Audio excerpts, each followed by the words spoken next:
સદ્ધર્મની અંદર 4 પ્રકરણ છે અને એમાં ચોથું પ્રકરણ છે પ્રપત્તિ, એટલે કે પ્રભુ શરણાગતિ, જેમાં ચાક્ષુષ મન્વંતરની અંદર કૃતમાલા નદીની અંદર જલ હાથમાં લઈ અંજલિમાં અને તર્પણ કરતા રાજા સત્યવ્રતનું ચરિત્ર છે કે જેને અંજલિ અર્પણ કરતી વખતે હાથમાં એક મત્સ્ય આવે છે નાનકડું અને એને કહે છે કે તમે મને બચાવો, મારાથી મોટા મોટા બધા મને ખાવા આવે છે, મને બચાવો.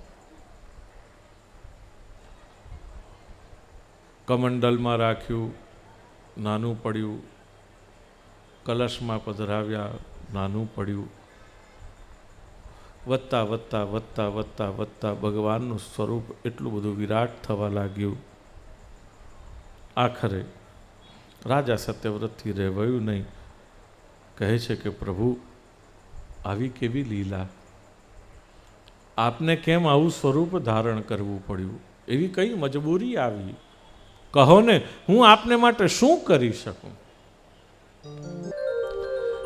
જ્યારે જ્યારે પણ આપણે કોકને માટે ઉપયોગી થવાની કોશિશ કરીએ છીએ ને, ત્યારે ત્યારે આપણા પાછલા કર્મો પણ સુધરતા જાય છે. પણ જ્યારે જ્યારે આપણે કોકને નડવાની કોશિશ કરીએ છીએ, આપણા આગલા કર્મો આપણે જાતે બગાડતા જઈએ છીએ. તમાહકો ભવાનસ્માન મત્સ્યરૂપેણ મોહયન એવં વિમોહિતસ્તેન વદતા વલ્ગુભારતિમ. વાહ ભાઈ વાહ, સાધુ આયા.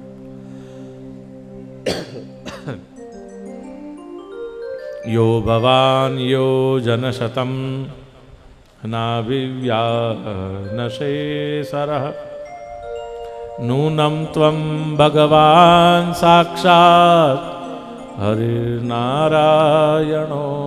વ્યયઃ. આપને બી કઈ મજબૂરી આવી કે આ સ્વરૂપ લેવું પડ્યું? ક્યાંક ભગવાન નારાયણ આપ સ્વયં તો નથી કે આપે આવી લીલા કરી? અમારી ઉપર કરુણા કરવા આપ આ સ્તરે પહોંચ્યા?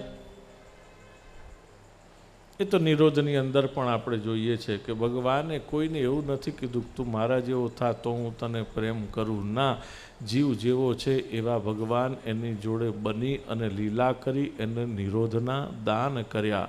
તામસ જોડે તામસ લીલા, રાજસ જોડે રાજસ, સાત્વિક જોડે સાત્વિક, નિર્ગુણ જોડે નિર્ગુણ લીલા કરી, ગુણી જોડે ગુણી લીલા કરી અને એને નિરોધના દાન કર્યા, એને પોતાના બનાવ્યા, એના ભગવાન બની ગયા.